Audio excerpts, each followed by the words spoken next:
This ASMR episode, I will read now for you Captain Underpants and his 7th epic novel.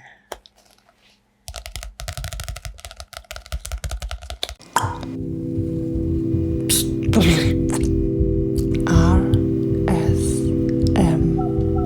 Katz.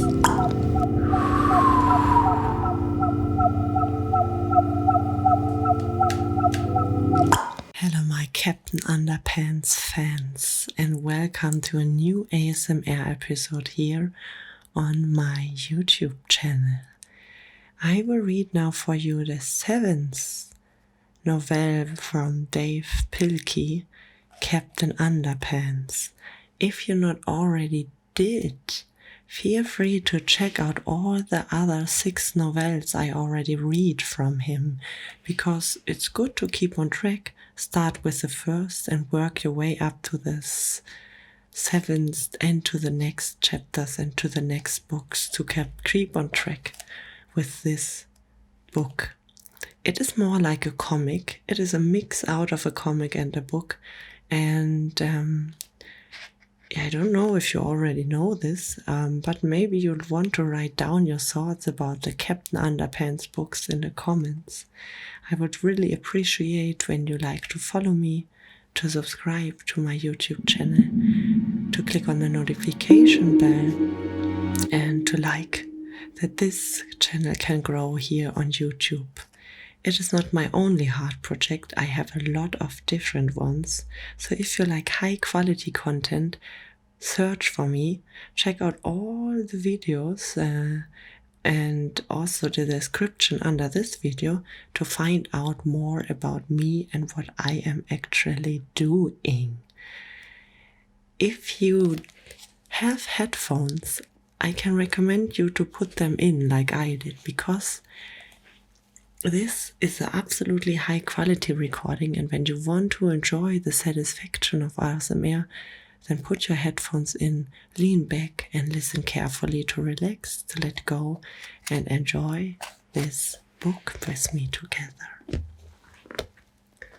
Captain Underpants and the Big Bad Battle of the Bionic Boogie Boy, Part 2. The Revenge of the Ridiculous Ruby Boogers.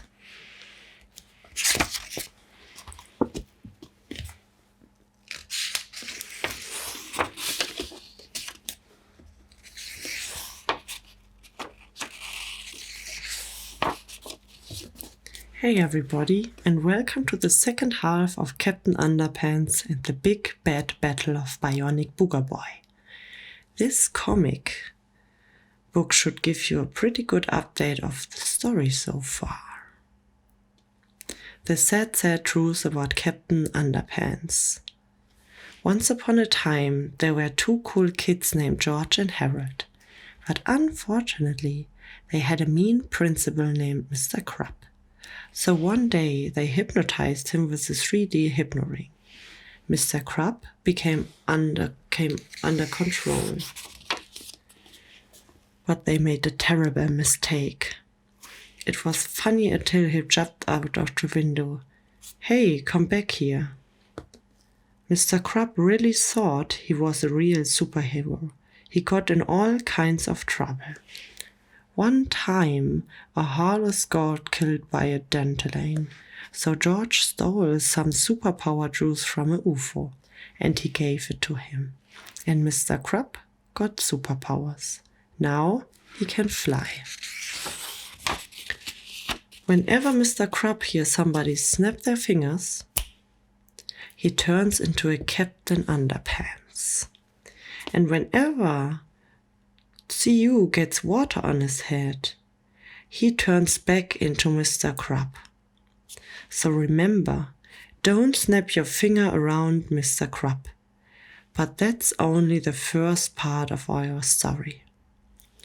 Okay, well, there is this other kid in our school named Melvin Sneedly. Melvin invented a combiner thingy that more stuff together.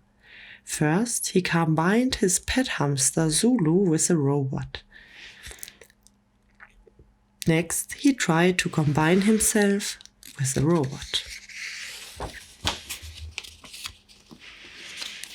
but he sneezed at the least second, and he accidentally got combined with a robot and his boogers. He became the bionic booger boy. Then, one time, he caught a cold. Then he got mad and turned into a monster. Then he ate up Captain Underpants. But Zulu, the bionic hamster, beat him up. Then Melvin's parents came and reserved him in the combo thingy. They zapped him and blew away his boogers. Now Melvin and Mr. Crab were safe, but something was wrong with them. Then the boogers came to life and smashed the combined thing, and the chase was on. Chapter 1. George and Harold. This is George Beard and Harold Hutchins. George is the kid on the left with the tie and the flat top. Harold is the one on the right with the t-shirt and the bad haircut. Remember that now.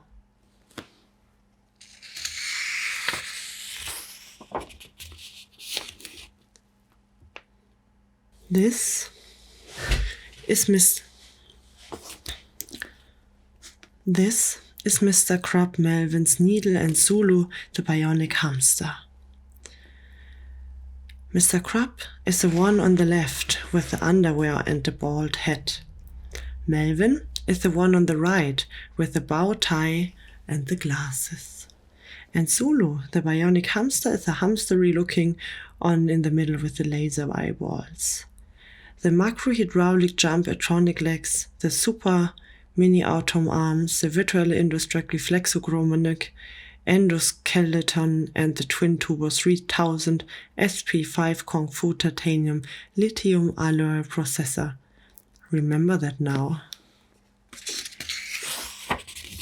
And these are the ridiculous robo-boogers. 3 of the vilest, most disgusting and most terrifying creatures ever to drip across the face on Earth. Even their names were horrible, monstrous monikers, the sound of which would drive madness into the hearts of the bravest heroes. If you dare to know their malishly depolorous names, I will tell you. But don't blame me if you have to sleep with the night light on for the rest of your life. Their names were, from the left to the right, Carl, Trixie, and Frankenbooger. See, I told you, they were scary names. Carl, Trixie, and Frankenbooger each bellowed out terrifying ear-piercing screams of unstoppable fury as they chased our heroes down the city streets. Finally, the robo-boogers cornered everyone in a dead-end alley. The 3 Blackmish friends oozed closer and closer until at least they leaped towards their prey. The situation had become so frightened that George, Harold, and Melvin and Mr. Crab closed their eyes tightly and waited for the terrifying sound of their own inventable demise. But instead of hearing inventable demise type sounds, our heroes hear something quite different. You see, at the very last second, Zulu, the bionic hamster, spread open his flexi-grown-omega jaw and shoved the 3 booger behemoths into their mouth. Zulu's bionic cheeks swallowed the captain as he raised his furry head toward the sky. Then, with the force of a lunar shuttle lift-off, Zulu shot the 3 slimy villains into space. The 3 ridiculous robo-boogers sailed through the sky like cannonballs. In no time at all, they left Earth's atmosphere and began sailing towards Uranus. The terrifying battle was over. Wow, that was really quite a story, said Harold. This is going to be our shortest adventure ever. Ain't that true? Said George. Chapter 2. It ain't. Unfortunately for George and Harold, their adventure had only just begun. As everyone walked back to school, a confusing argument got underway. "I want my hamster back," said Mr. Crab. "Your hamster?" said George. "First of all, he's our hamster now, and second of all, he never belonged to you. He belonged to Melvin." "I don't care who he belongs to," Melvin interrupted. "Hamsters aren't allowed in school, especially not in my school. I'm giving all 3 of your boobs a detain for bringing that furry beast into your classroom." "You can't give us a detain," said Harold. "You are just a kid like us." Suddenly, Mr. and Mrs. Needley came running towards them. "Melvin, you are all right?" cried Mrs. Needley. "We are so happy you're safe, son," cried Mr. Needley. "Mommy, Papi," cried Mr. Crab. He dashed over to Melvin's parents with open arms. The sight of bald grown man in his underwear running towards them made Mr. Needley screaming in horror. "Hey, what's the big idea?" yelled Mrs. Needle. "It's me, Papa," cried Mr. Crab. "Don't you recognize your own son?" "Get away from us, you weirdo," Mrs. Needley yelled as she hit Mr. Crab with her handbag. Melvin ignored the commentation as he walked past them all and went into the school. Melvin stormed upstairs and headed for the school office. Everyone except Miss Antrophy had already gone home for the day, and she was getting ready to leave too. "Just where do you think you are going, woman?" shouted Melvin. Miss Antrophy turned and stared in shock at the 4th grade standing behind her. "What did you just say?" she cried in voice that was rapidly becoming a scream. Who do you think you are?" "I'm the guy who's gonna fire you if you don't get me coffee." "Now," yelled Melvin. Normally, school secretaries don't have the authority to hang a child from a coat hook by his underwear. But today had been a particularly stressful day for Miss Antrophy. She had been covered in snot, carried through town by a repelling robot monster, and worst of all, forced to Chairpon Elementary School field trip. Now it was payback time. Chapter 3. Mr. Melvin and Crappy the Kid. Miss Antrophy collected her things and left for home. Grumbling under her breath as she passed George and Harold in the hallway, the 2 boys could hear Melvin's angry shouts coming from down the hall, so they went to the office to investigate.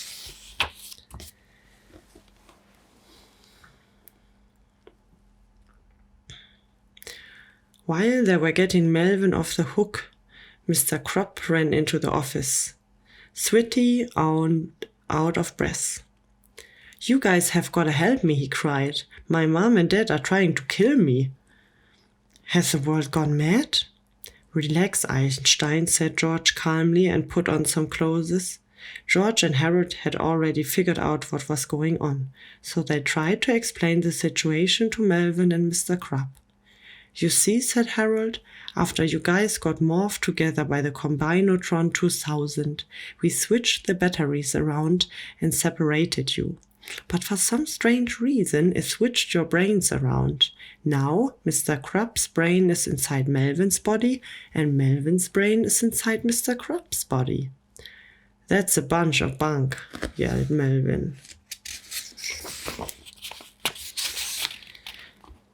"Take a look and see for yourself," said George. He pulled a full-length mirror in front of Mr. Crab and Melvin. They looked at themselves in astonishment. I'm a kid again," said the guy who looked like Melvin, but had Mr. Crab's brain.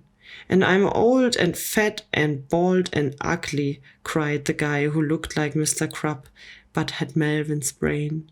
"And I have bad breath and creepy nose hairs." "Hey," yelled the guy who looked like Melvin, but had Mr. Crab's brain. At this point, you might be saying to yourself, "This book is getting confusing." Now, don't worry, this all get cleared up at the end of chapter 17. But for now, let's rename the two characters who have the right brains and the wrong bodies, shall we? Let's call the guy who looks like Mr. Crab, but is Melvin Sneedley's brain, Mr. Melvin. And we call the kid who looks like Melvin Sneedley but has Mr. Crab's brain, Crappy the Kid. Please refer to the handy X-ray chart below in case you get mixed up. Chapter 4. Things Get Worse. Crappy the Kid climbed up in his chair and demanded to know what was going to do done about this mix-up. I could solve the problem right away if I still have my Combinotron 2000, said Mr. Melvin sheeply, but it got smashed in the last book. Well, start building a new one, shouted Crab the Kid. Okay, whined Mr. Melvin, but I take about 6 months. 6 months, screamed Crappy that kid. I can't go around looking like a kid for 6 months. I've got a school to run, Buster. Sorry, Mr. Melvin whimpered, but building a cellular combiner is extremely difficult. It takes time. It's not easy like building a robot or a time machine or photoatomic whatever. Hey, wait a second, said George. Did you just say that building a time machine was easy? Yeah, said Melvin. It just takes a day or two. Why? Well, why don't you just build a time machine, asked George. Then you can go back in time to before the Combinotron 2000 gets smashed, grab it, and bring it back to the present time. Mr. Melvin thought for a moment and then his eyes lit up. I've got it, he said, snapped his fingers. I build a time machine, then I go back in time before the Combinotron gets smashed, grab and bring... Hey, what the heck is he doing? Everyone turned and looked at Crappy the Kid, who had just stripped down to his underwear and was now tying a red curtain around his neck. Oh no, screamed George. Get some water! Harold ran out the drinking fountain, but his was too late. Crappy the Kid shouted a triumph, tra-la-la-la, then turned and flew out the window. Chapter 5. Things Get Worse. Did you guys just see that? Cried Mr. Melvin. I just mean Crappy the Kid just flew out of the window. He flew. Yeah, we know, said George. What a sigh. That's amazing, cried Mr. Melvin. He must think he's Captain Underpants or something. Or it could be. Could our principal really be Captain Underpants? Well, said Harold. But Mr. Crab doesn't look anything like Captain Underpants, said Melvin. Captain Underpants is bald and Mr. Crab usually has hair. Hey, I know. Maybe Mr. Crab wears a toupee. I thought you were supposed to be in the gift stream, said George. But how he can fly? Where did he get his superpowers? It's a long story, said Harold. Mr. Melvin calmed down a bit, walked confidently across the room and sat in the principal's chair. He leaned back and smiled a devilish grin. Well, why don't you go ahead and tell me all about it, said Mr. Melvin. I've got all the time in the world. Chapter 6. Things Get Worse. George and Harold had no choice but to complain. They told Mr. Melvin the whole story of Captain Underpants, how they had hypnotized Mr. Crab, how he drank the alien superpower juice, and how his superpowers must have somehow got transferred into Melvin's body along with Mr. Crab's brain. While George and Harold were talking, the smile on Melvin's face grew wider and wider and eviler and eviler. What's you smiling about? Said George. This is serious. Yeah, said Harold. We are all in big trouble if we don't switch things back to normal. Correction, said Mr. Melvin. You guys are in big trouble. All my troubles are over. I, Melvin Sneedley, am going get back into my old body, but keep those superpower for myself. I'm gonna become the world's first superpower kid. Hey, you can't do that, said Harold. I can do whatever I want, snapped Mr. Melvin. I'm in charge now. I look just like the principal, so I'm gonna make the rules, and you guys are gonna follow them, or else. Or else what? George demanded. Or else, snarled Mr. Melvin, I will order your teachers to give you guys 12 hours of homework every night for the next 8 years. That shut George and Harold up. Mr. Melvin's first order of the day was for George and Harold to make a new comic about the world's first superpower book kid, Melvin's Needle.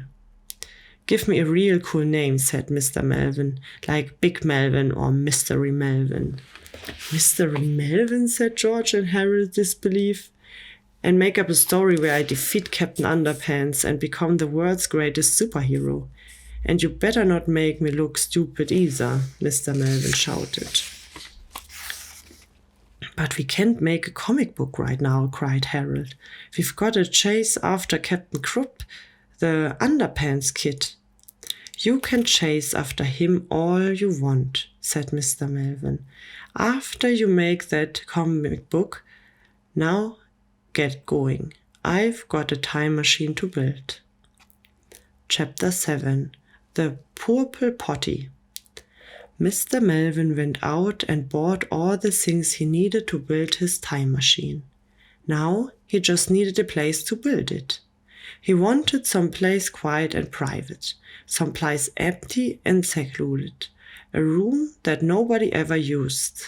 I've got it, he cried. Our school library. The library at Derrimore Horwitz Elementary School had once been a wonderful place of knowledge and learning, but a few years back the librarian Miss St. had begun banning most of the books. Now the library was filled only with roofs and empty bookshelves and posters that warned of the potential supervisor's dangers of reading. It was the perfect place that hatched an evil plan. Mr. Melvin pushed his cart into the dusty cowbell room and flicked on the lights. Welcome, sir, said Miss St. Brains. Have you come to check out the book? Oh no, said Mr. Melvin. I need to find a large box, like a phone booth or something. There's a purple portable potty down in the basement, said Mrs. Singerbrains. That will do, Mr. Melvin said. Go get it for me. I can carry that thing up 3 flights of stairs all by myself, cried Miss Singerbrains. All right, said Mr. Melvin. I will help you. Mr. Melvin, surprised while Miss Singerbrains carried the heavy potty to the top of the treasurer's steps. Good job, said Mr. Melvin. Now go clean out your desk. You're fired. Fired? Cried Miss Singerbrains. What for? For the rest of your life, said Mr. Melvin. Chapter 8. Meanwhile, back in outer space. A team of scientists working at the peak order of professional space were on their way to investigate the planet Orans when they came across something that was very, very strange. Major Buzz Tomsky and his crew had just discovered a bizarre cluster of what appeared to be robots and toilets resting on the planet's surface. The astronauts were so busy looking at the monitor that they didn't notice the 3 slimy, squishy, boogery thingies spinning towards the spaceship.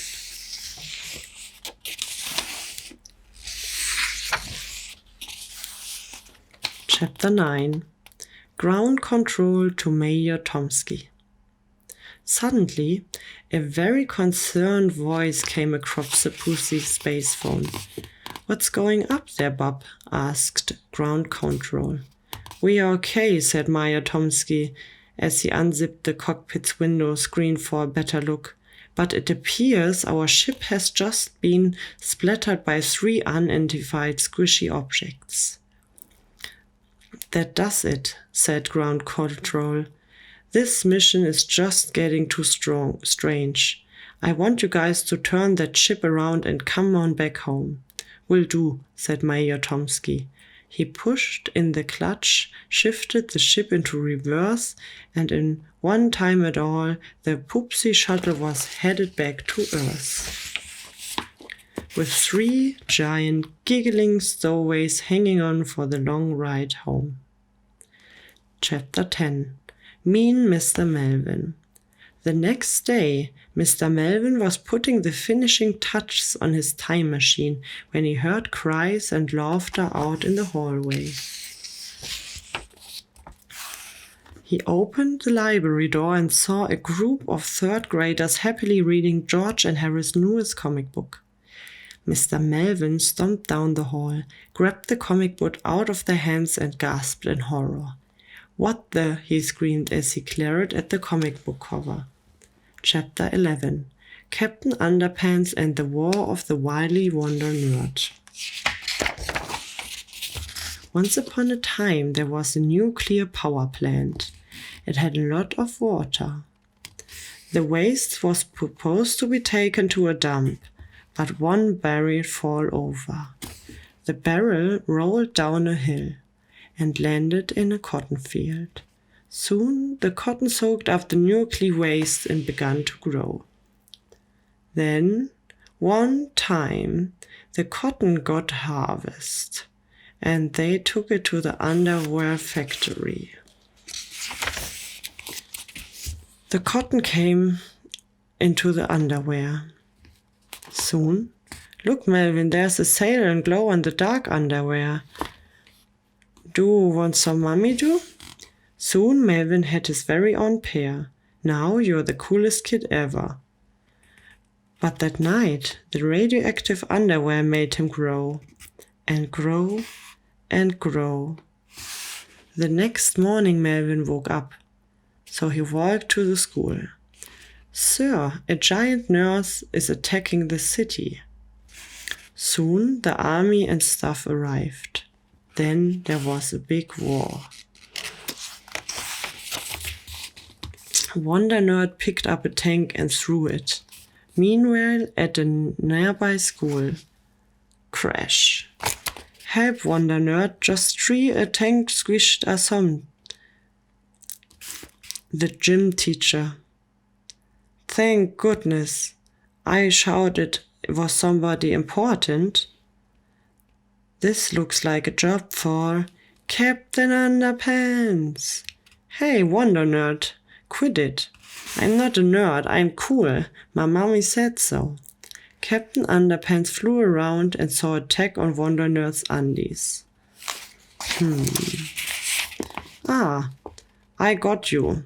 Okay, do whatever you want, but please don't dunk me in the lake." "Huh? You can kill me, but please don't dunk me in the lake." "Oh yeah? Well, maybe I will dunk you in the lake." "Oh no!"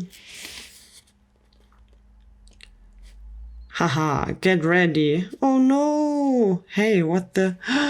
"My underpanties got wet. It's shrinking." Oh. Hooray for Captain Underpants. It's off to nerd jail for you. Tra-la-la-la. Moral: always buy pre-shrunk underwears. Chapter 12. Mad Mr. Melvin. Mr. Melvin was furious. He marched into the office and turned on the school intercom. "George, Beard, and Harold Hutchins," he shouted over the loudspeaker. "Meet Mr. Krupp in the school library right now." "We have a library," said George.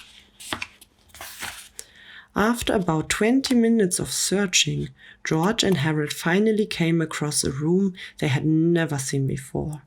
They entered cautiously, stepping quietly past rows and rows of empty bookshelves until they meet up with Mr. Melvin.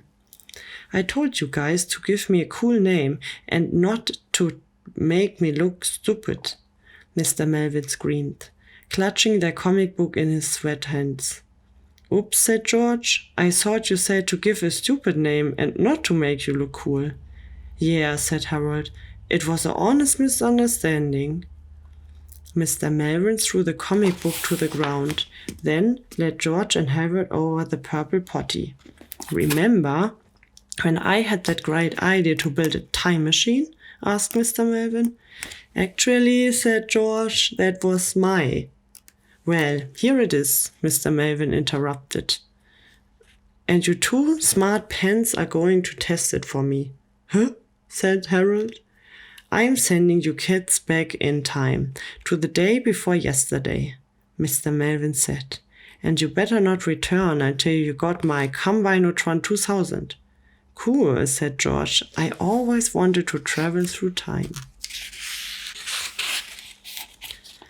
Mr. Melvin had a great deal of instructions for George and Harold before they left on their journey, and so the instructions were quite boring.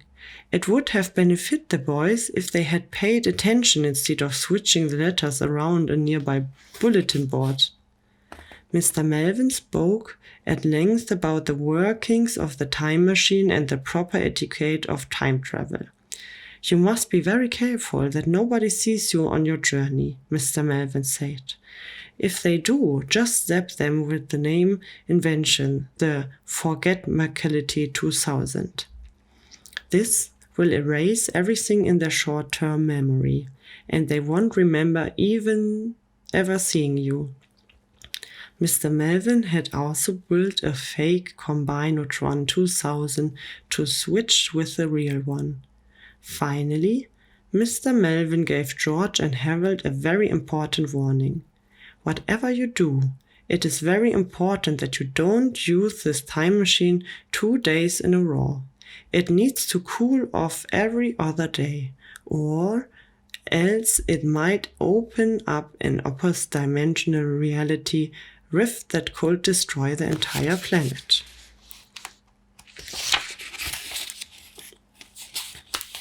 George and Harold started laughing at their new message and the bulletin board. Hey, Mr. Melvin, shouted. Have you kids even heard one of you what I say? Yeah, said George. We gotta switch the thing with the thingy, and if somebody sees us, well, zap him with a witch watch biggie. Don't worry, we got it, said George. George and Harold stepped into the purple potties as Mr. Melvin closed the door behind them. Harold set the controller for the day before yesterday. Then George pulled the chain. Suddenly, there was a brilliant flash of green light and the purple potty disappeared. Chapter 13. The day before yesterday. After a few moments of flashing lights, everything became quiet. Harold opened the potty door and peeked out into the darkened library. Cautiously, the two time travelers stepped to the library window and looked out. There, they see Mr. Melvin's father, Mr. Sneedly, zapping the bionic booger boy with a blast from the Combinotron 2000. Been there, said George. Done that, said Harold. In the corner, George and Harold found a coat and hat which belonged to Miss Thingbrains. Immediately, they thought of a plan. Harold put on the coat and had climbed the George's shoulders. I sure hope this disguise works, said Harold. It better, said George. We can't risk letting them recognize us. Soon, George and Harold were at the scene of the action. Mr. Sneedly had just fired the Combinotron 2000 a second time, and now the two boys were ready to make their move. Excuse me, Mr. Sneedly, said Harold, trying very hard to sound like a grown-up. I'd like to present unto you the most brilliant science guy of the whole wide world award. Really? Cried Mr. Sneedly. It's always been my dream to win that award. But first, said Harold, I'd like to have a look at the Combino thingy. Okay, said Mr. Sneedly. He handed Harold the Combinotron and smiled proudly. Said Harold. I need to look at it behind those bushes over here. Harold and George wobbled over to the bushes, unbuttoned their coat and switched the two combinotrons. Then they wobbled back and handed the fake combinotron to Mr. Sneedly. Everything seems to be in order, said Harold, but before we present the award, we like to get a photo of you. Asked Mr. Sneedly. Oh, I'd like to get a photo of you, said Harold nervously. George stuck his hand out of the coat and held up the Forget Marshalliki 2000. Say cheese, said Harold. Mr. Sneedly looked down in shock at George's hand. Then George pressed the button. Flash. Suddenly, Mr. Sneedly forgot about everything that had just happened. Dazed and confused, he stumbled back and reunited his wife just in time for the robo-boogers to come to life and smashed the fake Combinotron 2000. Meanwhile, George and Harold were running with all their might back to the library, carrying the real Combinotron 2000. That was so easy, laughed George. Yeah, said Harold. We sure got lucky this time. But when they reached the library door, George and Harold discovered that they hadn't been quite so lucky after all. Chapter 14. Missing a Brains. What the heck is going on here? Shouted Missing a Brains. I just got back from the restroom and found out a portable potty in my library. Harold, said George, that was the forget-a-thing. Quick! Nobody's zapping anybody with anything, shouted Missing a Brains. She grabbed the Forget-a-melody 2000 out of Harold's hand and yanked the Combinotron 2000 out of George's hand. I am taking these things to the police right now, she said. Maybe they can sort this mess out. Missing Brains marched downstairs to the parking lot, got in her car and began driving to the police station. Well, said Harold, we'll never catch up with her now. Sure we will, said George. All we need are some wings. Chapter 15. 65 million years before the day before yesterday. George and Harold grabbed the box of crackers off Missing a Brains' desk. Then the two friends stepped inside the purple potty and closed the door. Quickly, George reset the controls and pulled down on the chain. A flash of green light lit up the room and the purple potty vanished. Suddenly, George and Harold were transported back in time to the late Cretaceous period of the Mesozoic era, a time when dinosaurs ruled the earth.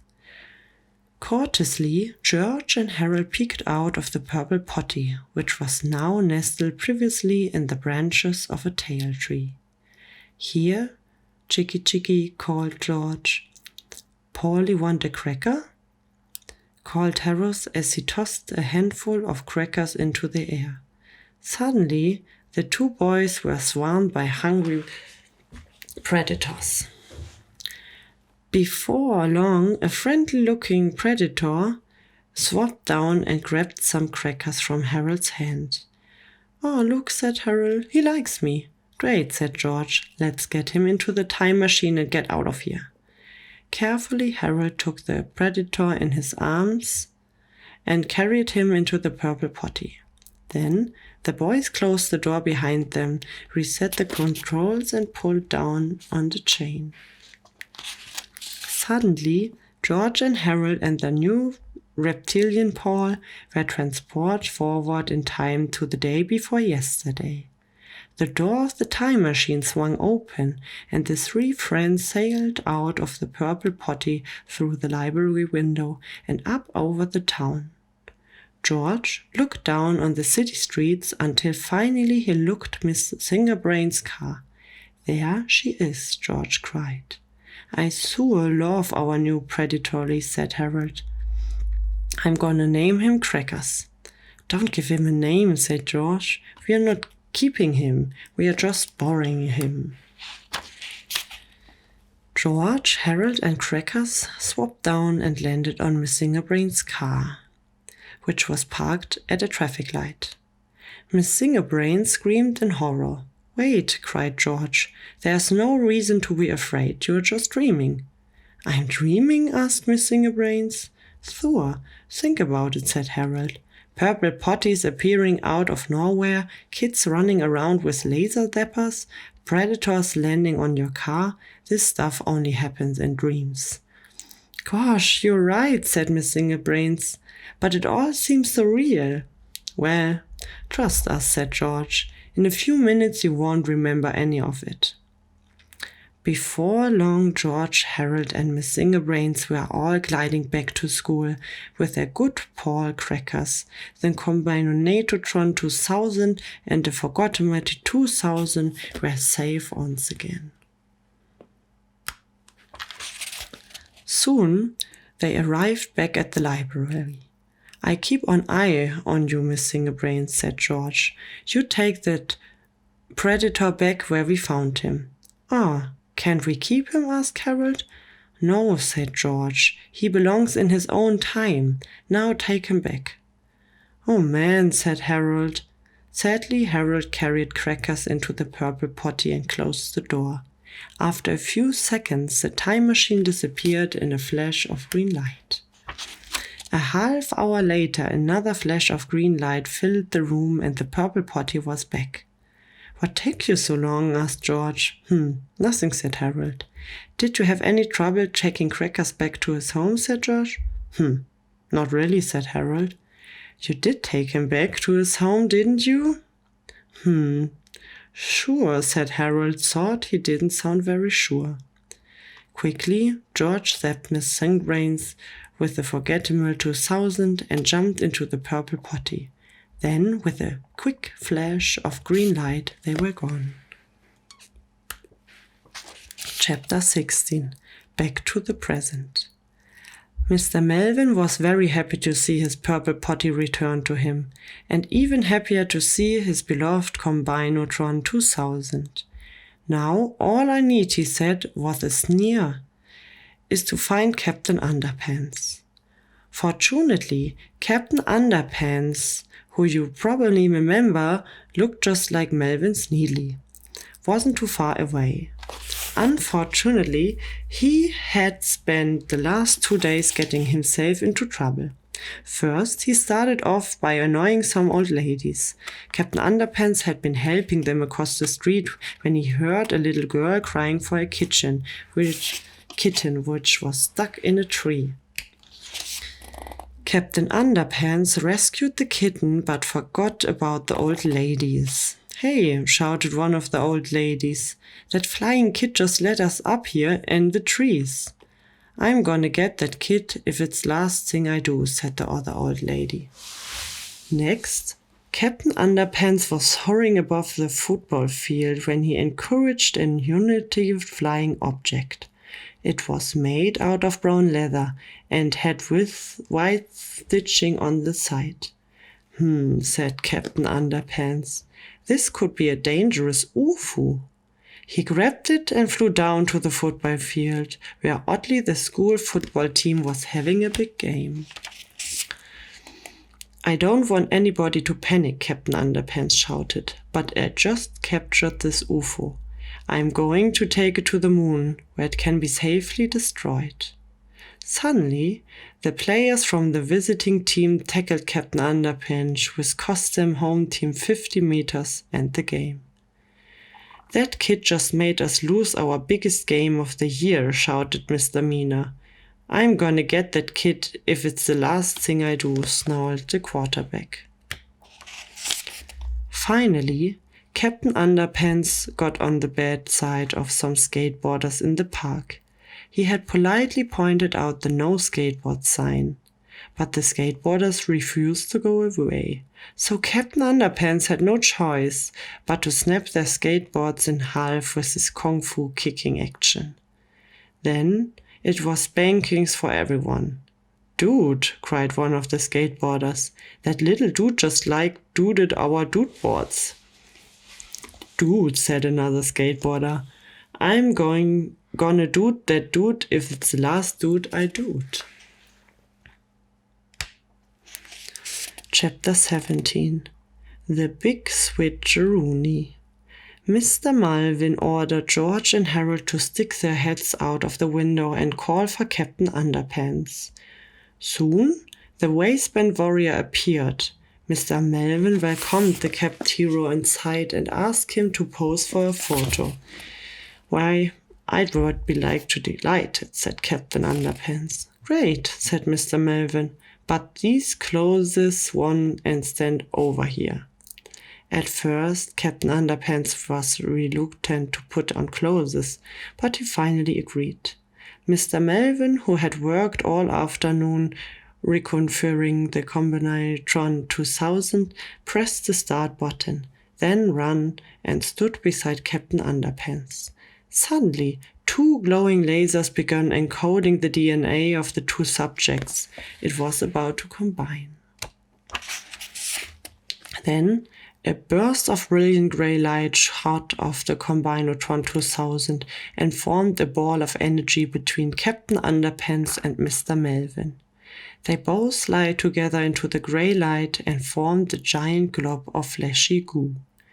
The newly reconfigured Combinatron 2000 then switched polarities and began the process of separating the 2 human elements. The grey ball of light slowly changed to a lovely shade of pink.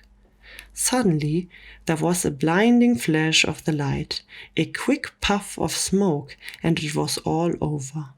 Everybody's brains were back where they belonged.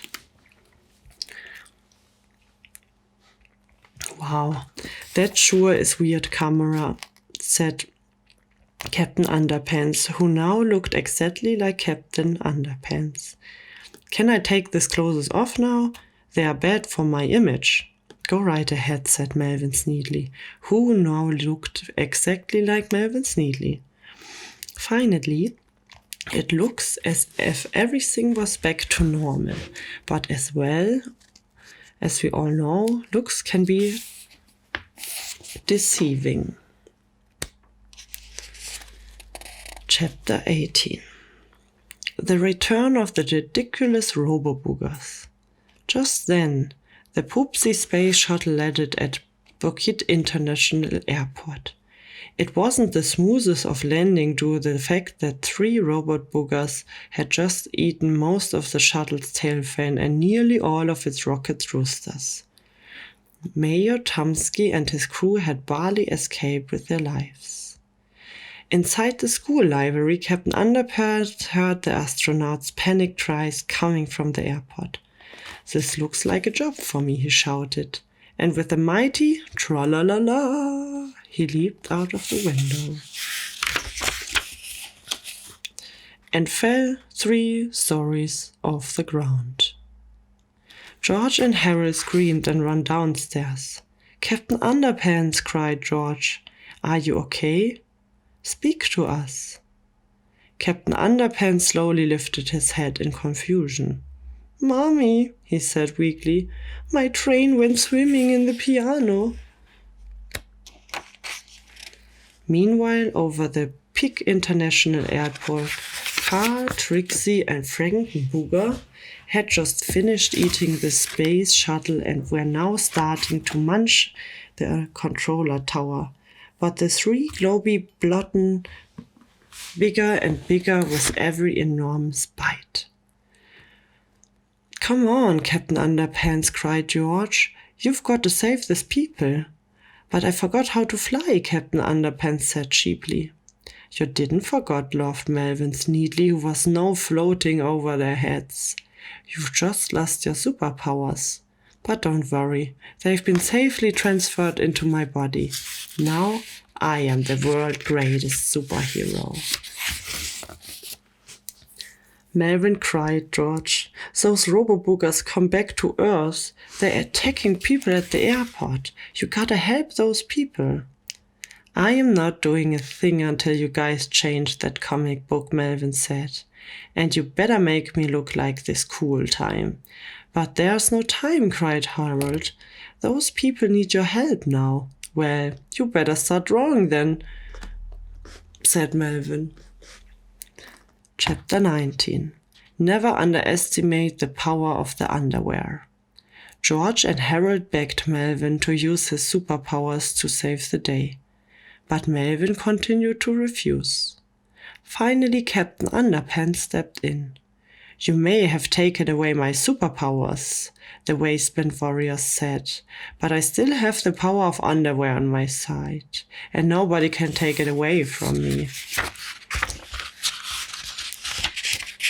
Captain Underpants turned and ran towards the airport. Melvin cried George frantically. "If you don't do something, those boogers are gonna kill Mr. Crab." "That's not my fault," said Melvin. "You're the ones who wrote that stupid comic book about me. Now change it, or else." George and Harold looked at each other.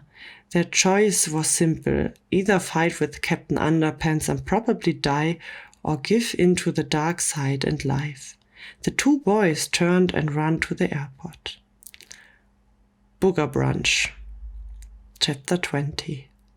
George and Harold quickly caught up with the Captain Underpants. Soon they were all at the airport, witnessing the carnage of all ridiculous robo-boogers. Captain Underpants shouted a triumphant "Tra-la-la-la" from below.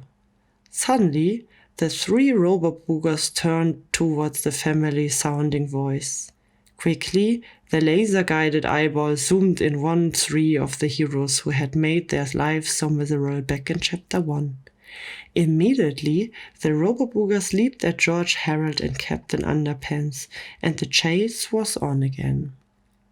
Chapter 21. Cornered. The robo-boogers continued chasing George, Harold, and Captain Underpants until at least the three frightening friends were cornered at a local shopping center. In a desperate attempt to save themselves, the three brave heroes began taking items from the outside sales bins and throwing them at the snarling beasts. George grabbed a pair of low-fat tennis shoes and tossed them at Trixie. Trixie globbed them up. Harold found a delicious tube of wild cherry-flowered hammered and flung it in Franker Booger. Franker Booger swallowed it whole. Captain Underpants picked up a genetically modified organic orange-flavored orange and chucked it at Carl. Carl chewed it up with a smug grin. Suddenly, Carl's laser eyes grew incredibly large.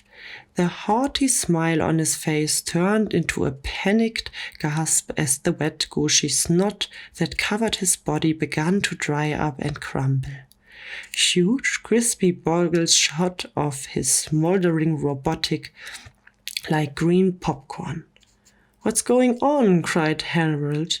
"It's the oranges," cried George. "It's got to be the vitamin C in these oranges. It's combating the cold and flu that caused those boogers to turn evil." Carl thrashed around brutally as more and more of his body cracked off and fell to the ground. Finally, the lights in his panic-stricken laser eyes slowly went out. He stumbled over and crashed horribly into the parking lot. Carl was dead. Chapter 22. Vitamin C you later. George, Harold, and Captain Underpants quickly began chucking oranges at Trixie and Frankenbooger. But the two remaining robo-boogers had got wise to the power of vitamin C. They ducked, jumped, dodged, and dared, doing whatever they could to avoid being hit by the deadly oranges. "Hey, I've got an idea," said Captain Underpants. He grabbed 2 crates of oranges and ran off, while George and Harold continued flinging fruit ferociously. "Where does he think he's going?" said George. "I don't know," said Harold, "but this idea better work. We are running out of oranges." Soon George and Harold were done to their last 2 oranges. They threw them as hard as they could, but Alice, the potent projectors, missed their terrifying targets. Trixie and Frankenbooger grabbed George and Harold and dangled them above the giant mouse. "Well," said George, "it looks like this is the end." "Yep," said Harold. "It was nice knowing you, Paul." Suddenly, the Robo-Boogers heard a familiar tra-la-la-la coming from somewhere over on the next page. The repulsive Robo-Boogers dropped George and Harold and stomped over to page 130. There, they found Captain Underpants standing at the top of the large novelty toilet on the roof on John's house of toilets. He was shouting, "Tra-la-la-la," and doing a very annoying dance which made the Robo-Boogers very, very angry. Chapter 20C. The Underpants Dance. In Fliporama. You've tried the Twist Master, the Macarena, and figured out the Funky Chicken. Now it's time to learn the most annoying dance ever, the Underpants Dance. It's sure to irritate parents, teachers, evil valiants, and kids of all ages. Just follow the easy steps in this chapter and learn the Underpants Dance today.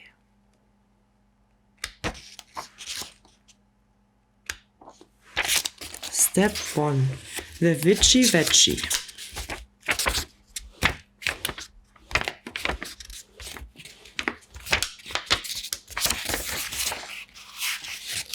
Step 2. The Toilet Top Tango.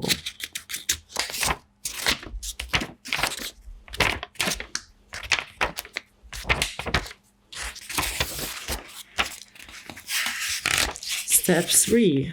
The Waistband Watsu.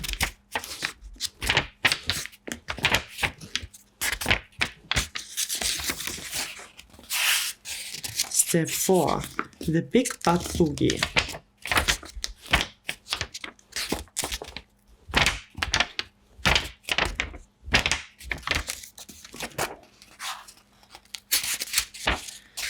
Chapter 24. Squishies Part 2.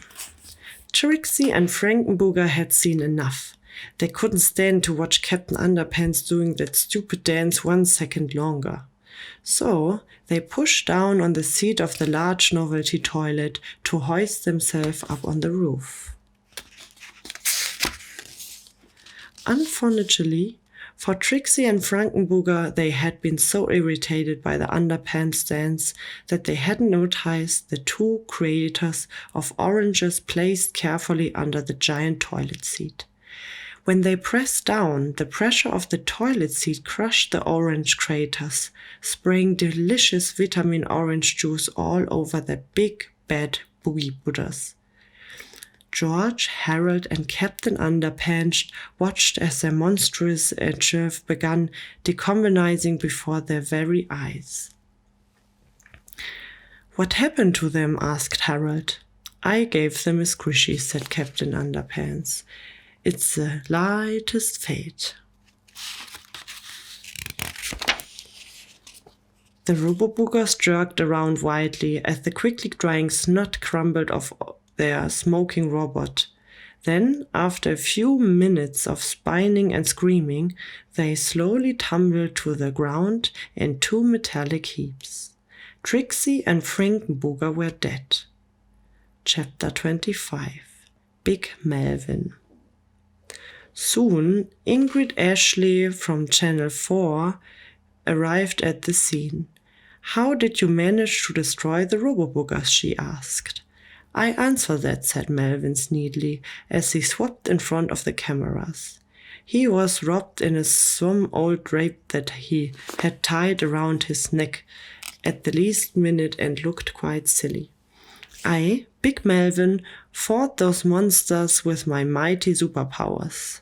Then I destroyed them with my super smart brain." "No, you didn't," said Harold. "You weren't even here." "Don't listen to these guys," said Melvin. "I, Big Melvin, am the real hero here." Melvin flew above the 2 defeated Robo-Boogers and used his new laser eye-beams to burn the letters B and M in front of the dead creatures. "Just like Zorro," said Mr. Melvin. "I shall sign my initials on all my heroic handiwork. From now on, whenever you see a big BM, you think of me." "That's funny," said George. "Big BM have always made me think of you." Big Melvin flew over the Captain Underpants and grabbed him by the arm. "Now," said Big Melvin, "the entire world shall be a witness to the humiliating defeat of Captain Underpants." Suddenly, George and Harold got an idea. They turned and ran back to the school, while Big Melvin continued to threaten Captain Underpants. "I command you to bow down to me," shouted Big Melvin. "Never," said Mr. Underpants. "You shall bow down to me," Big Melvin yelled. "I ain't," cried Captain Underpants. "Then," said Big Melvin, as he untied the depths around his neck, "you will feel the power of my wrath." Chapter 26. The Drapes of Wrath. Big Melvin held his straps tightly, then smacked Captain Underpants in the tushy with them. "I command you to deny underwear and accept the power of Big Melvin," he shouted.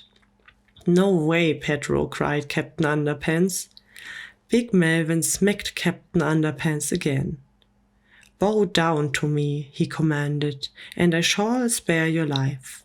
"Oh, go jump off a duck," said Captain Underpants. Suddenly, George and Harold returned to the scene, out of breath and hiding something behind their backs. "Hey, Big Melvin," shouted George, huffing and puffing. "What?" yelled Big Melvin. Harold pulled the Combinotron 2000 out from behind his back and aimed it at Melvin and Captain Underpants. "You should leave your toys lying around in the library," he said slyly. Melvin shrieked in horror as Harold pulled the trigger. Bzzz. A blinding flash of grey light shot off the Combinotron 2000, surrounded Melvin and Captain Underpants and squishing them together. George had resisted the controller to combine them both, transfer the superpowers back to Captain Underpants, then separate them. "I sure hope this works," said Harold. "Me too." Chapter 27. To make a long story short, it did. Chapter 8. With big underwear comes big responsibility. Big Melvin fell to the ground with a thud. Immediately, Captain Underpants began floating in the air. "Hey," cried the good captain, "I've got my superpowers back. I knew that underwear would never let me down." George turned and zapped the channel of 4 news team with the Forgot Mich 2000. Suddenly, the Channel 4 news team, as well as everyone at home watching the story unfold on Channel 4 news, immediately forgot what had just happened. The horror was over, everything was back to normal, and everyone was happy. Well, everyone except Big Melvin. "Whoa," sobbed Melvin, "I want my superpowers back." "Oh, quite your winning, Bob," said George. "You've been a total jerk for the last 2 books. You should just be happy you didn't get your comeuppance." Chapter 29. Comeuppance, see me sometime. Soon, a crowd gathered and began to recognize Melvin. "Hey," cried Mrs. Antrophy, "that's the little squirt who said he was going to fire me." "There he is," shouted a couple very angry old ladies. "That's the little brat who left us up in a tree." "He made us lose big game," cried the entire football team.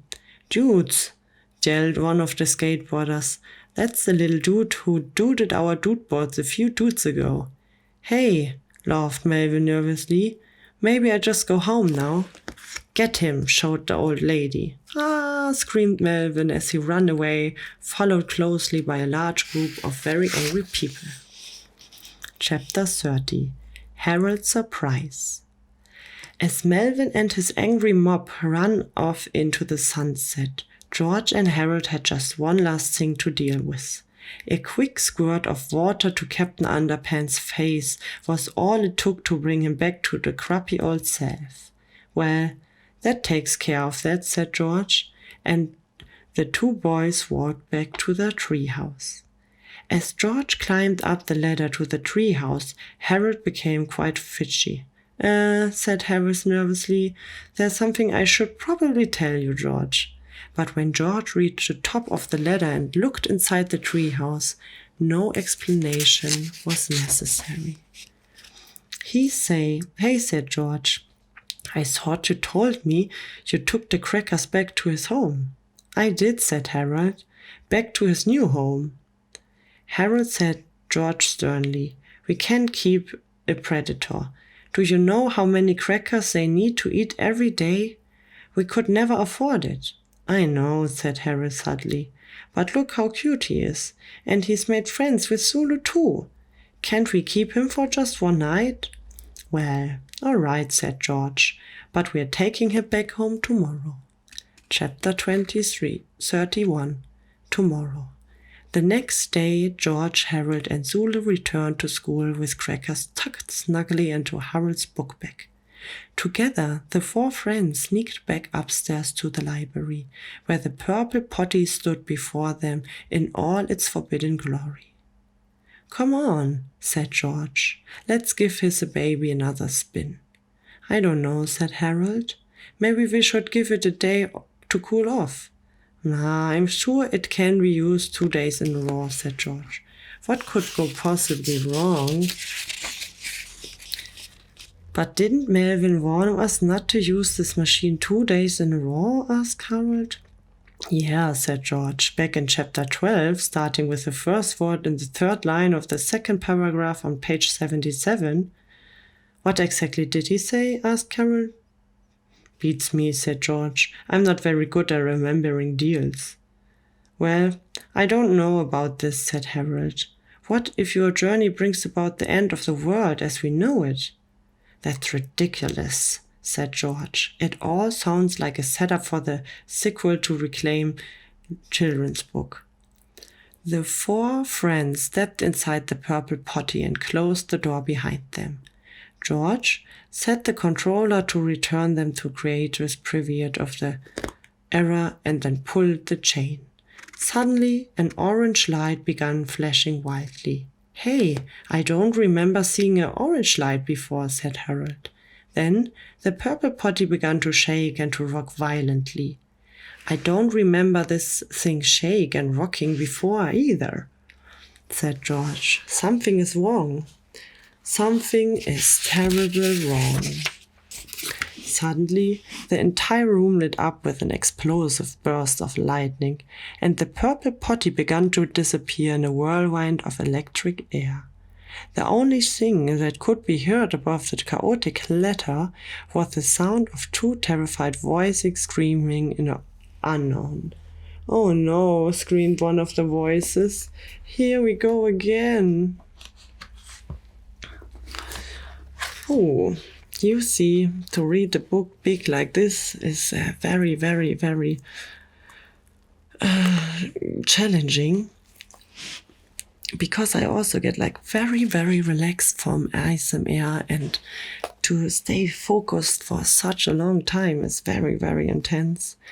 So English is also not my native language, so I try to understand every word, but sometimes it is hard. I hope it is not too bad for you, and I hope you can understand my little mistakes in between.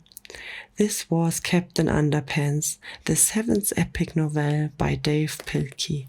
I already read the other 6 books before, and I will read more. So if you want to join, start with the first book of this and listen to it the full time when I read it.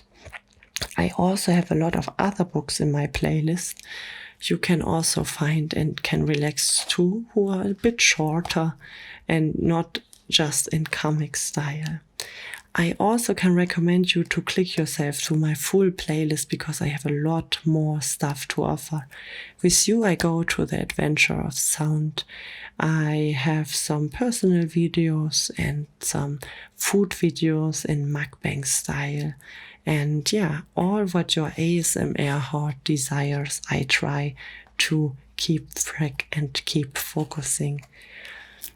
My name is ASMR Katz and I am a tattoo guru who show you the adventure of sound. So feel free to follow me, to subscribe to my YouTube channel, to click on the notification bell and let a comment below this video and all the others to support my heart projects. Because this ASMR channel is only one of my heart projects. I have a lot more. So when you are curious, just click yourself through the World Wide Web. Because here is my playground and I have a lot more stuff for you in stock to make you satisfied, happy, relaxed and let you calm down in a world full of rush.